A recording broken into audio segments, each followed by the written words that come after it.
ring in U.S. history. But the saboteurs are sentenced 1 month before the burning of the Normandy. Could they have been involved in the preparation? And one renegade spy escaped the mass arrests, only to set fire to the ship as a final act of defiance? Or are there other, unidentified spy rings operating in New York City?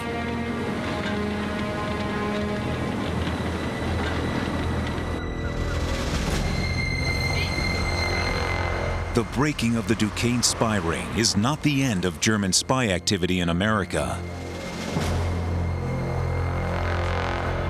In the months following the burning of the Normandy, the FBI continues to uncover evidence of German sabotage activity on the East Coast.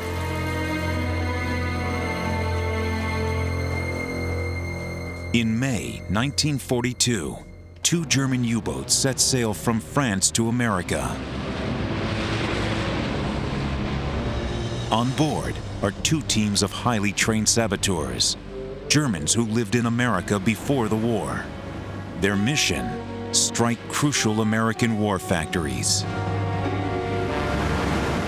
The operation is called Pastorius, after the 16th century leader of the first immigrant Germans in America. The first team comes ashore 3 miles east of its target on Long Island. While they begin burying their crates of explosives, their leader, George Dosh, runs into a member of the U.S. Coast Guard. Dosh panics, threatens the man, and then offers him a $300 bribe to forget everything he has seen. The man takes the money and runs. The second team lands 4 more saboteurs near Jacksonville, Florida. Their leader, Edward Curling, plans to rendezvous with Dosh in Cincinnati in early July. The saboteurs manage to evade discovery until they reach New York, where Dosh decides to betray his colleagues. But the FBI is already on their trail. The Coast Guard officer who discovered Dosh immediately reported the incident, and the saboteurs' explosives were recovered. On June 18th, Dosh contacts the FBI and confesses his role. His colleagues are arrested and the plot blown apart. It is another success for the FBI and the last known major incursion of German agents into America. Dosh and his colleagues, however, arrived 4 months after the burning of the Normandy. They could not have been involved.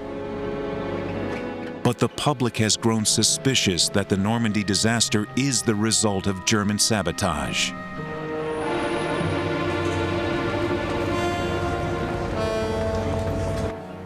No one believes the official explanation of a civilian accident. Both the Duquesne and Dosh spy rings seem evidence enough of a connection between Nazi sabotage and the sinking of the liner. The widespread rumor serves to remind Americans of the ever-present threat posed by spies in the homeland. Hoover speaks again to the public. Other saboteurs may try to come to our shores. They must be stopped. We ask every citizen to immediately report any information regarding espionage, sabotage, or un-American activities to the Federal Bureau of Investigation.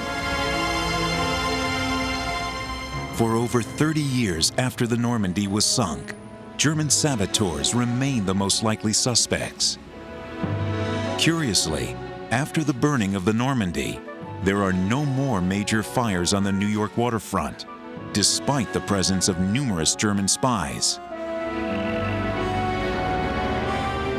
Over the next 3 years, over 100 troop carriers leave the harbor safely. Had the FBI been completely successful, or was there another organization involved? In 1975, the last testament of Lucky Luciano is published, The Confessions of a Mafia Kingpin. Lucky Luciano claims it was the mafia that burnt the Normandy. a startling assertion that completely refutes the Nazi sabotage theory. The memoir contains an even more remarkable claim. The sinking of the Normandy was just the first stage in a secret deal between the Mafia and the U.S. government, a deal in which Luciano pledged to win the war for America.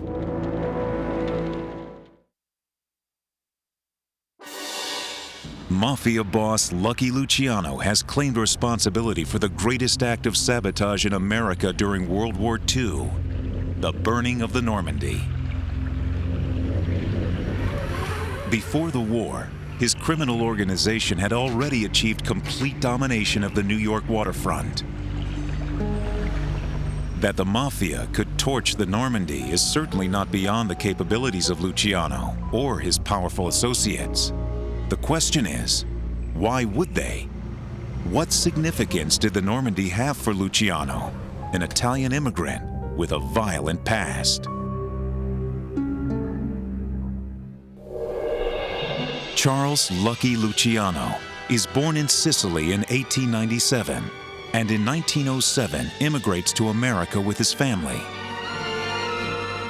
In the slums of the Lower East Side, Luciano earns a reputation as a street fighter and gang member. He is arrested for theft and drug dealing and ends up controlling 5,000 prostitutes. By 1929, he is suspected of several murders. Working for Joe the Boss Masseria, he rises within the ranks of the Mafia. When they go to war with rival boss Salvatore Maranzano, Luciano has both Masseria and Maranzano shot.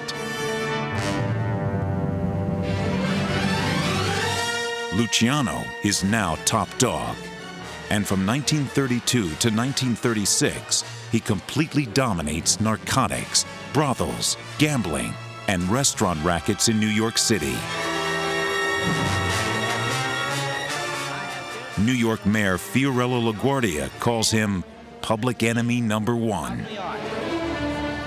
He wears handmade pinstripe suits from London and silk shirts imported from Italy, and lives under an assumed name in a luxury suite in the Waldorf Astoria.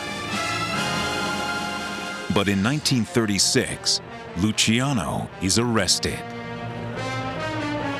He is found guilty of extortion and racketeering and is sentenced up to 50 years in a New York State prison known as Little Siberia. All appeals for parole are denied. It seems Lucky Luciano's luck may have run out. Then comes World War II. Although in prison, Luciano still exerts tremendous power.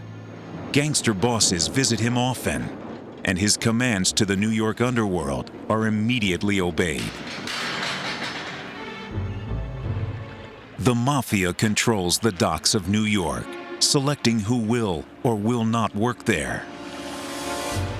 Meanwhile, naval intelligence is convinced that German agents are operating there, signaling information to offshore enemy submarines. But there is nothing they can do. Only the Mafia can stop this activity. Alberto Anastasia is an associate of Lucky Luciano. He knows that control of the docks gives the Mafia considerable leverage in dealing with the authorities. If the Mafia strikes the #1 ship in the docks, the government will have to listen to them. It will be a demonstration of sheer power.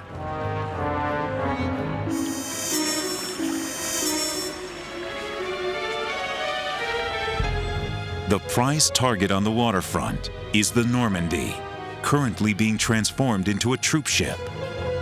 The idea is passed on to Frank Costello, acting head of Luciano's crime family. Costello visits Luciano in prison with the proposal: should they destroy the greatest troop ship on the East Coast? Luciano considers it, then gives it his blessing. He wants a deal with the government. the Normandy is torched. This, of course, is Luciano's version. With the burning of the Normandy, Washington launches Operation Underworld. The United States government turns to the Mafia to help it win the war. The Port of New York handles nearly half of all U.S. foreign trade. 200 cargo docks, warehouses, and piers in Manhattan, Queens, New Jersey, and Brooklyn cover nearly 80 miles of coastal frontage.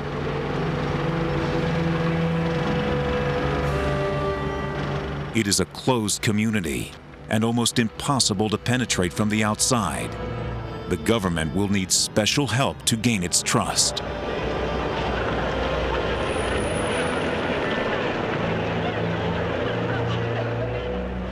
Navy agents talking to dock workers are stonewalled.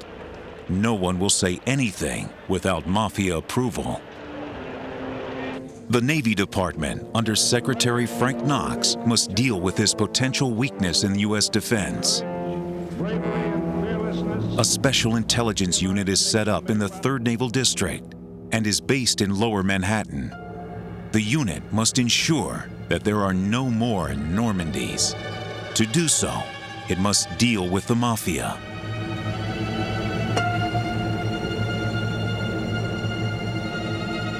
Lieutenant Commander Charles Radcliffe Huffington is head of the investigative section of the Navy. He knows who he must talk to in order to secure the New York docks, and he won't be held back by red tape.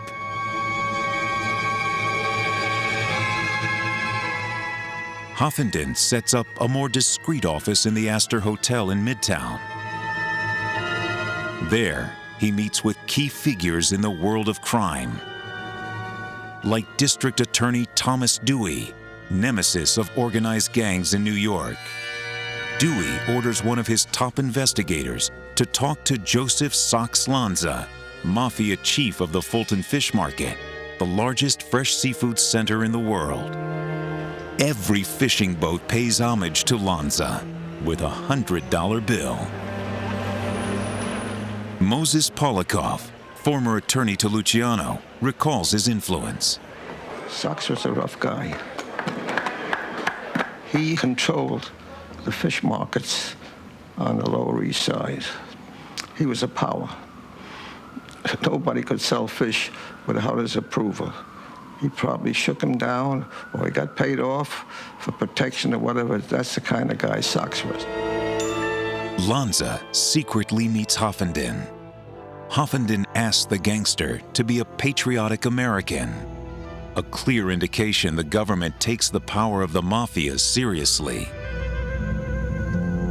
He wants all of Lanza's fishermen to keep their eyes open for any German or Italian agents passing on information about U.S. shipping movements. Lanza says he will do what he can. Huffington knows that Lanza will also talk to top gangsters Meyer Lansky and Frank Costello, and they work for Lucky Luciano. This is the network the government must rely on. But can they be trusted to deliver? Do they really support America, or do they have their own agenda? The secret deal worked out between Luciano and the U.S. government is nothing less than astonishing. It is little wonder that it remained secret for over 30 years.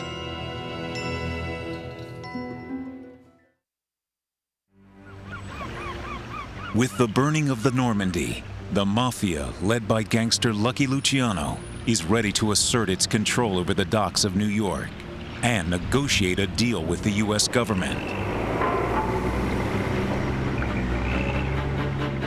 Gangster Meyer Lansky is a key figure in these negotiations, and he knows the difficulties. Many of the Italian workers are proud of Mussolini and want to see Italy victorious. Lansky is a Jew and hates the Nazis. When German Americans set up the Bund, an anti-Semitic pro-Nazi organization, Lansky is approached by the New York Jewish leader Rabbi Stephen Wise. Lansky was offered money to set up a militant group to combat American Nazis. He declined the money, but pledged his support. Hey, Bounty, Silver Ranger, late favorite. Hey, Silver Ranger, late favorite. Bugsy Siegel and other mobsters joined Lansky in fighting American Nazis on the streets of New York. One night, a Nazi meeting takes place in Yorkville, the German immigrant center of Manhattan.